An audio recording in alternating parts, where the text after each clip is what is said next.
This is a Plague Tale Requiem. We're here on Xbox Series X.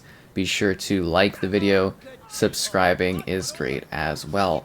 So this is the second entry in the Plague Tale series. I loved the first game, and I actually really thoroughly enjoyed and loved this follow-up.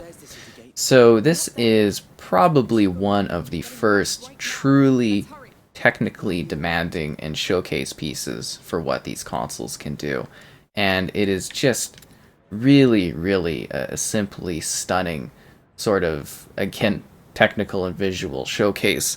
Just, it's beautiful. It really is in so many different ways. And I've also selected an area that I feel is quite spoiler free because I do want you to have an experience that is fresh and exciting when you go in and you play this game and you follow Amicia's journey with Hugo as basically she deals with a continuing and growing problem around the child. So what are we getting here on the Series X? Well, we've got basically two different options. So the primary one, the one I'm assuming most people are going to be playing on depending on your, TV options, is going to be 1440p at 30 FPS. There are performance hiccups here or there, even despite that. And it might sound silly, but this is actually a very demanding and intensive visual treat. It really is. Come move these boxes. Where is this kid? Oh, he's over here. And then the secondary mode is if you have the 120 hertz, the 120 FPS option, that means you're just going to get 40 FPS, which actually kind of evenly divides into things decently well. Like, it's actually not a bad way to kind of play things, and I will be recording and showcasing a little bit of that off at the end of the video, so you can jump to that if you want to see that in action. But I mean, it's mostly just gonna be performance wise that you see the big adjustments. There's also HDR support, spatial sound support, Dolby Atmos, DTS:X, and it's just, again, very visually impressive. And it's a lengthy game. Like, it's a very lengthy story. This is actually quite early on, but still a fair bit into the game, where, as I had mentioned, you are playing as, primarily for most of the game, you play as Amicia, who is our titular, or I guess you wouldn't say title character, but she's the main character of this series alongside her brother Hugo, where you are acting as a protector guardian of this kid while you deal with a world that continues to crumble within the presence of rats. Lots and lots and lots. And so many rats. Somehow they've managed to squeeze even more rats into scenes. And it is disgustingly delightful to witness the quantity of rats that are present within this game. Like, it's straight up nasty sometimes when you get into those rat nests. They're everywhere. And there's some new features, mechanics-wise, based around those rats, which is really quite cool. Yes, I quite like that. So this one really does take the first game's concept and evolve it in some really exciting new ways. It twists things, it turns stuff around, it introduces a lot of new characters, and as I said, it is actually quite lengthy. There are times where you think some little puzzle areas are a bit padding-like in their design. Oh, there's so many rats. But honestly, it's just a near perfect experience. It's really a delightful play, an incredible performance by Amicia's actor. Absolutely just a great performance. I was really blown away from some of the more deeper emotional moments. Very well done. The music of this game is beautiful. The set pieces are gorgeous. The scenes are just remarkable.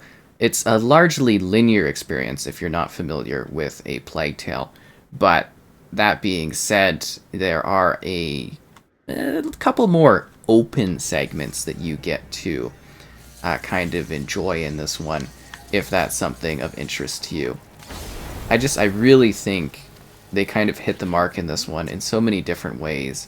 And they've also really looked at Amicia's character and kind of the evolution of the trauma that she's had to deal with, and kind of deciding, you know, basically, hey, what would happen to this type of person having to deal with these people? Because obviously she has to kill, and she's not really someone that really likes to do that sort of thing. She's not really a killer.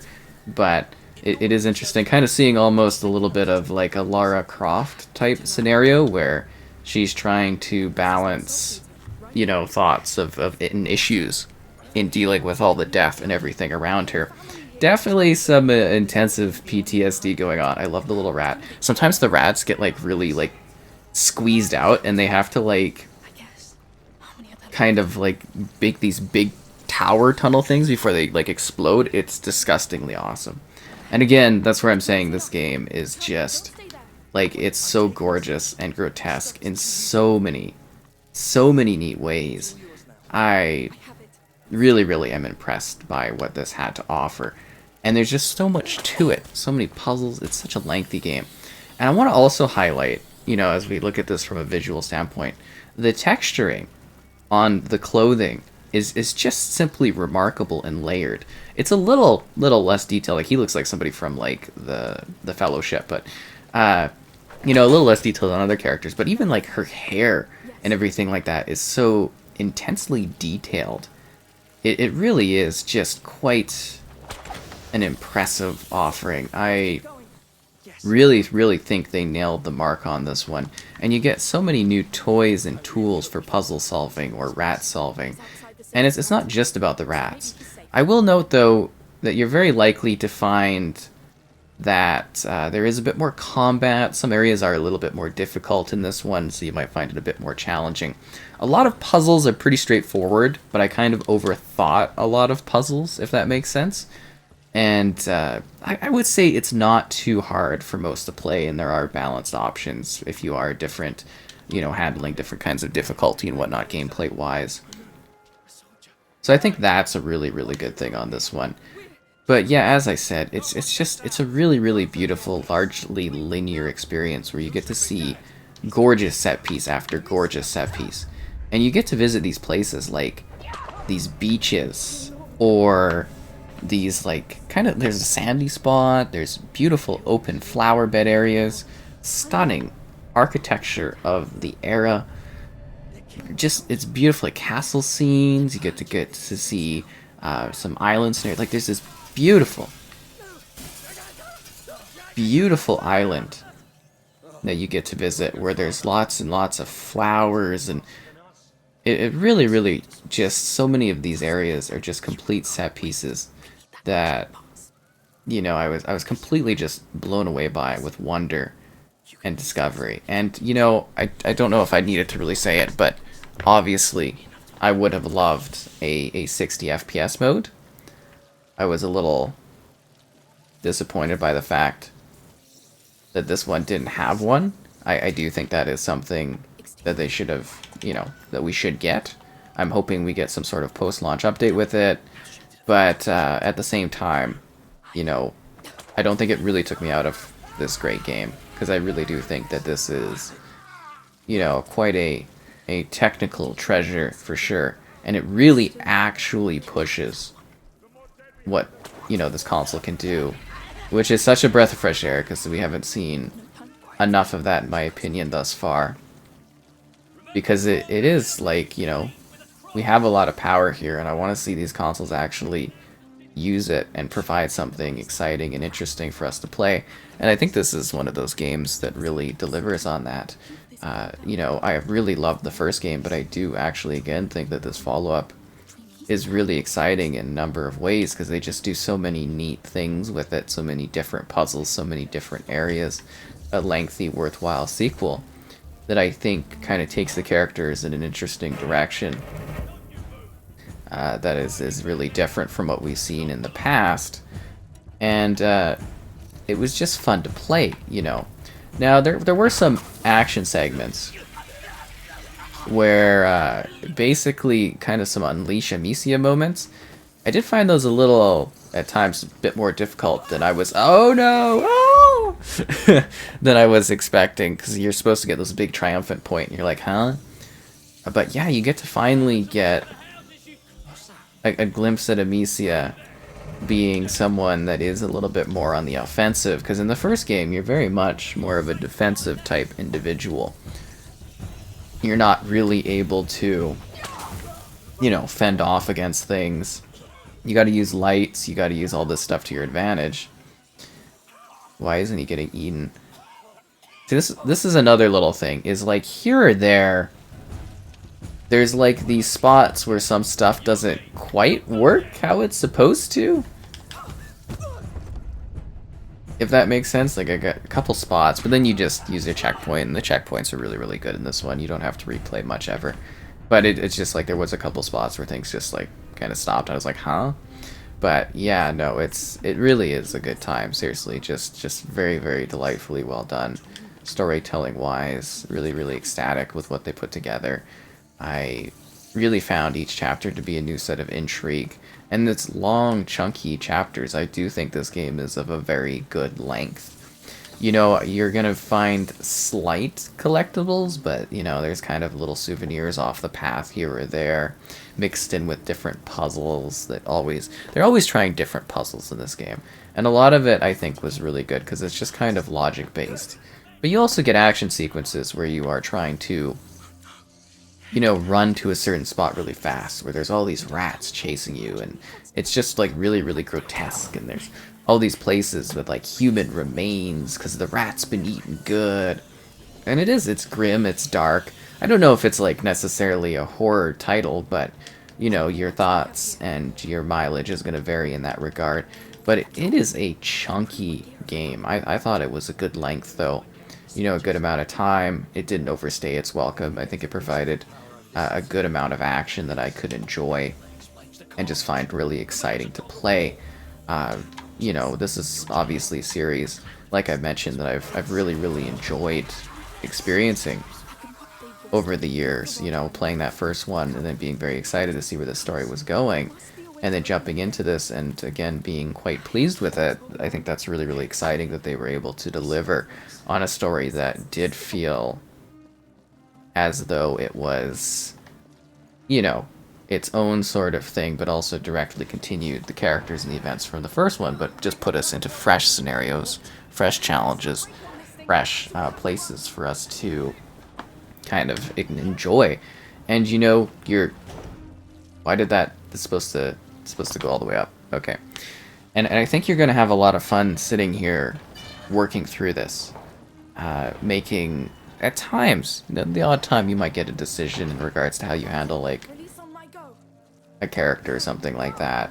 I don't know. I think they just really put together something that was visually very, very good looking, and also, you know, gameplay wise plays very, very well, and is something that is beautiful in many, many scenarios, and it's just like a treat, really.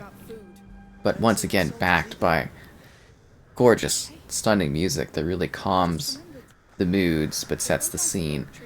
Excellent performances from the various characters, but Amicia's character really, really, I think, stood out, at least to me, in many scenes as the main character. Very, very well performed, very, very well done.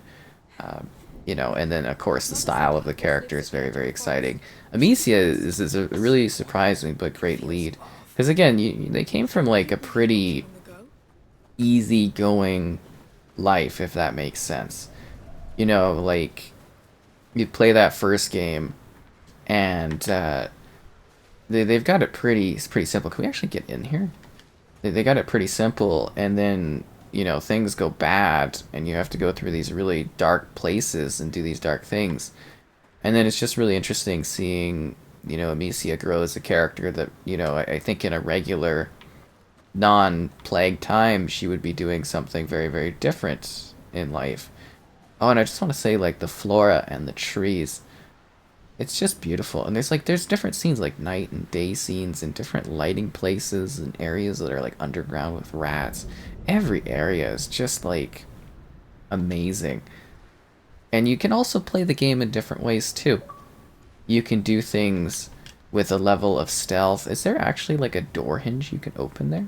Ooh.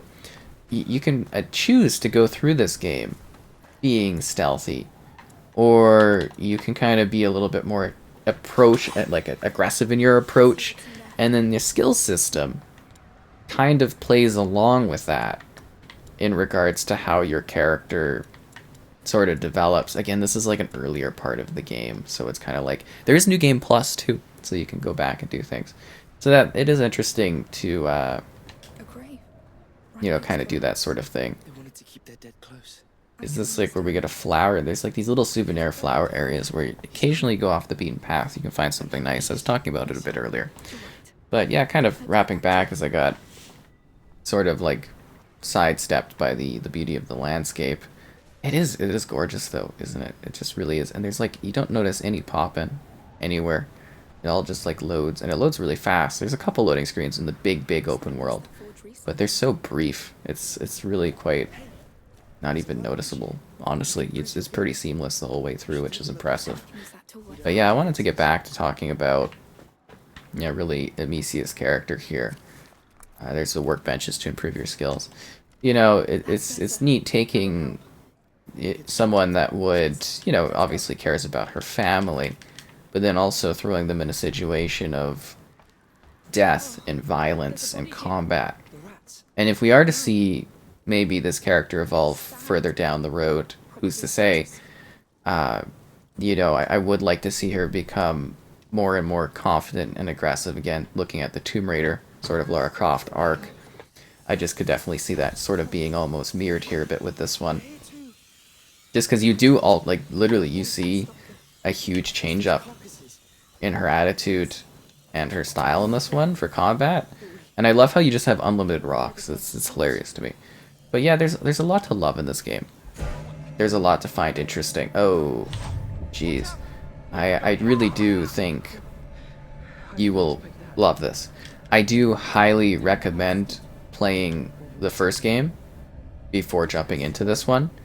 That being said, I do kind of think this one is easy enough to understand that you could jump into this not having played the first game, and you kind of get the gist of it as its own story. But I feel like gameplay wise, character wise, it's a lot more rewarding to actually get, what are you doing, kid? It's a lot more rewarding to actually get the full context of, what this story is, what these characters are, by playing the whole thing. This is one of those you can play stealth segment-wise, stuff like that. We don't have any fire to really get around over here. Okay, no, there's a rat thing. Okay. We're gonna be in a bit of a bad scenario here.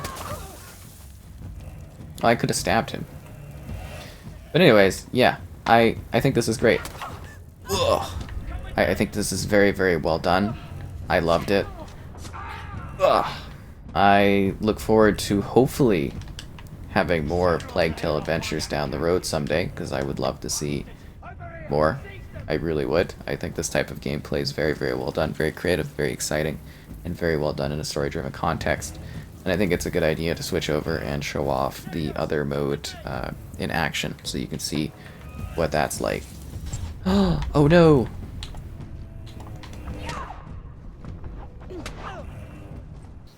So this is the 40 FPS mode when you have the 120 Hertz turned on. If your particular TV, of course, supports that sort of thing. And you can actually notice, at least for me, quite prevalent quickly, is that it is more fluid. And hopefully that's coming across in recording this. And let's just skip ahead a little bit, just so we can show off the segment here and as not to spoil anything. But yeah, that actually does help with the fluidity of the game quite a bit, at least in my opinion. I think this is actually a mode or option worth going to, just so that it is a little bit, at least in my opinion, a bit more smooth frame rate wise when you're going through. Just keep in mind it's probably not necessarily going to be perfect, but it is going to get you a little bit higher, and as I said, the 40 kind of divides nicely frame rate wise.